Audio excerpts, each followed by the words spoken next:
اور جس گھر میں شیطان داخل نہیں ہوتا اس گھر میں امن رہتا ہے، اس میں سکون رہتا ہے، اس میں جھگڑے نہیں ہوتے، اس میں کسی قسم کی برائیاں نہیں ہوتی۔ اور پھر اسی طریقے سے انسان جب اور والدین کو بھی یہ چاہیے کہ وہ اپنی اولاد کو دیکھیں کہ جو بیوی کا حق ہے وہ بیٹا ادا کرے، اگر نہیں ادا کر رہا تو ماں باپ اس کو سمجھائیں۔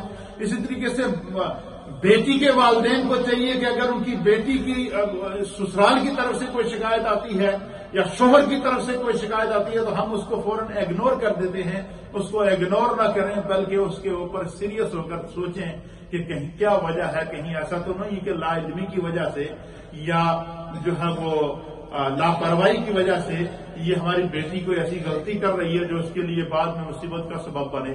اس لیے معاشرے تشکیل پاتے ہیں ایک دوسرے کے ساتھ تعلق قائم کرنے سے، ایک دوسرے کے ساتھ واسطہ اور رابطہ قائم کرنے کے ساتھ، ایک دوسرے کو سمجھنے کے لیے اللہ کے حبیب علیہ الصلوۃ والسلام نے۔ اور اسی طریقے سے اللہ کے حبیب علیہ ایک حدیث پاک کے اندر نبی پاک صلی اللہ علیہ وسلم کے ایک صحابی تھے جن کا نام تھا حضرت علقمہ رضی اللہ تعالیٰ، بڑے عظیم جلیل القدر صحابی تھے، نیک صحابی تھے، صالح صحابی تھے۔ تو وہ جب ان کی نزع کا وقت آیا، انتقال کا وقت آیا تو 3 دن گزر گئے، ان کی سانس ان کے حلق میں اٹکی ہوئی ہے، ان کی روح قبض نہیں ہو رہی۔ سارا خاندان پاس کھڑا ہے، کلمے کا ذکر ہو رہا ہے، قرآن پڑھا جا رہا ہے، کلمے کی تلقین کی جا رہی ہے، لیکن حضرت علقمہ صحابی رسول ان کی زبان سے کلمہ جاری بھی نہیں ہو رہا اور سانس بھی یہاں اٹکا ہوا ہے۔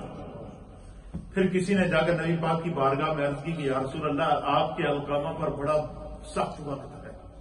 حضور نے فرمایا کیا بات ہے؟ عرض کیا کہ یا رسول اللہ علقمہ 3 دن سے سکرات کے عالم کے اندر ہے، اس کی سانس اکھڑی ہوئی ہے، سانس اس کے حلق میں اٹکی ہوئی ہے اور وہ بڑی مشکل میں۔ اے اللہ کے حبیب آپ اس پر نظر کرم فرمائیں۔ حضور علیہ الصلوۃ والسلام کے سامنے جب یہ بات بیان کی گئی کہ علقمہ کی روح قبض نہیں ہو رہی، مشکل میں ہے، تو نبی پاک صلی اللہ علیہ وسلم نے فرمایا کہ کیا اس کی والدہ زندہ ہے؟ کیا اس کی ماں ہے؟ صحابہ نے میں سے کسی نے عرض کیا کہ یا رسول اللہ ہاں اس کی ماں ہے، لیکن وہ ماں کے ساتھ نہیں رہتا، الگ رہتا ہے۔ حضور نے فرمایا کہ اس کی ماں کو بلاؤ۔ آپ نے ان کی ماں کو بلایا۔ پھر سرکار دو عالم صلی اللہ علیہ وسلم نے صحابہ سے کہا کہ لکڑیاں جمع کرو۔ لکڑیاں جمع کی جا رہی تھی تو حضرت علقمہ کی والدہ نے عرض کی کہ یا رسول اللہ یہ آپ لکڑیاں کس لیے جمع کر رہے ہیں؟ حضور نے فرمایا میں ان لکڑیوں کو آگ لگاؤں گا اور علقمہ کو اس آگ میں ڈالوں گا۔ کیا فرمایا؟ آگ جلاؤں گا اور ان علقمہ کو اس آگ کے اندر ڈالوں گا۔ اب ماں تو ماں ہوتی ہے۔ انہوں نے کہا یا رسول اللہ میں تو اپنے بیٹے کو آگ میں نہیں پڑنے دوں گی۔ حضور نے فرمایا کہ تو یہ تو دنیا کی آگ ہے، وہ تو جہنم کی آگ میں جا رہا ہے۔ سرکار نے فرمایا کہ وہ تو جہنم کی آگ میں جا رہا ہے تو اسے دنیا کی آگ میں نہیں جانے دے رہی ہے۔ تو حضور نے فرمایا کہ کیا تو اپنے بیٹے سے خوش ہے؟ تو انہوں نے عرض کی یا رسول اللہ میں اس سے خوش نہیں۔ مطلب وجہ کیا ہے؟ انہوں نے کہا کہ یا رسول اللہ وہ اپنی بیوی کی تو اطاعت کرتا تھا، اس کی فرما برداری تو کرتا تھا، اس کی باتیں تو مانتا تھا، لیکن اس کے کہنے پر مجھے ماں ہو کر گالیاں دیتا تھا، ماں ہو کر اس نے مجھے گھر سے نکال دیا تھا، ماں ہو کر مجھے وہ میری بات نہیں مانتا تھا، اس وجہ سے میرا اس پہ دل دکھا ہوا ہے۔ تو اللہ کے حبیب نے فرمایا کہ تم اگر اسے دل سے معاف نہیں کرو گی تو اس وقت تک اس کی روح قبض نہیں ہوگی۔ تو انہوں نے عرض کیا کہ یا رسول اللہ میں آپ کو گواہ بنا کر کہتی ہوں کہ میں نے علقمہ کو معاف کر دیا۔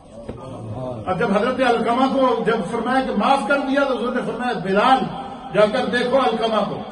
حضرت بلال کہتے ہیں کہ میں جب حضرت علقمہ کے گھر پر پہنچا تبھی ان کے دروازے کے اوپر پہنچا تھا تو ان کی زبان سے بلند آواز سے کلمہ جاری تھا۔ کلمہ پڑھتے پڑھتے انہوں نے اپنی جان آخری کے حوالے کیا۔ اس لیے میرے دوستوں، میرے بزرگوں، ذرا سی بات کے اوپر اللہ نے اور اللہ کے رسول نے حقوق مقرر کیے ہیں۔ بیوی اور شوہر کے حقوق ہیں، ذرا سی بات پر ایک دوسرے سے طلاق کا مطالبہ کرنا، اس سے خاندان بگڑتے ہیں، یہ ناپسندیدہ عمل ہے اللہ اور اس کے رسول کے نزدیک۔ اور اس طریقے سے جب اگر کوئی بہت حالات خراب ہو جائیں تو اگر طلاق تک نوبت آئے تو 1 طلاق دو، 3 اکٹھے فیر نہ کرو۔ 3 طلاقیں اکٹھی ایک سانس میں دینے سے 3 طلاقیں واقع ہو جاتی ہیں۔ بیوی پھر شوہر پر حرام ہو جاتی ہے۔ اسی طریقے سے جو ہے وہ ایک طلاق دینے کے بعد 3 مہینے تک تمہارے پاس ٹائم ہے عدت کا۔ 3 مہینے کے اندر جب تمہیں بچے تنگ کریں گے، گھر کا ماحول خراب ہوگا، تنہائی محسوس ہوگی، تو پھر انسان کے اندر احساس پیدا ہوتا ہے، اس کے اندر فرمایا کہ اس کے اندر تمہیں رجوع کی بھی گنجائش ہے، رجوع کر دو۔ فرمایا کہ اگر رجوع نہیں بھی کرتے تو 3 مہینے 3 حیض گزرنے کے بعد 3 مہینے اور 3 پیریڈ گزرنے کے بعد عورت بائن ہو جاتی ہے، وہ آزاد ہو جاتی ہے، وہ آٹومیٹکلی آزاد ہو جاتی ہے، چاہے تو کسی کے ساتھ دوسرے کے ساتھ نکاح کر لے اور چاہے تو اسی شوہر سے واپس نکاح کر لے، دونوں اختیار دے دیے۔ اب وہ تمہارے پاس اختیار موجود ہے، پھر اس کے بعد اگر تم نے دوسری طلاق دے دی، رجوع کیا، رجوع کے بعد پھر طلاق دے دی، پھر تمہیں شریعت 3 مہینے کا ٹائم دے رہی ہے۔ اس طریقے سے طلاق کا پروسیس جب 9 مہینے میں مکمل ہوتا ہے، کیوں یہ شریعت نے گنجائش دی ہے؟ تاکہ خاندان بگڑے نہ، گھر بنے، گھر بگڑے نہ۔ لیکن اگر ایک ہی سانس کے اندر 3 گٹھے فائر کر دیے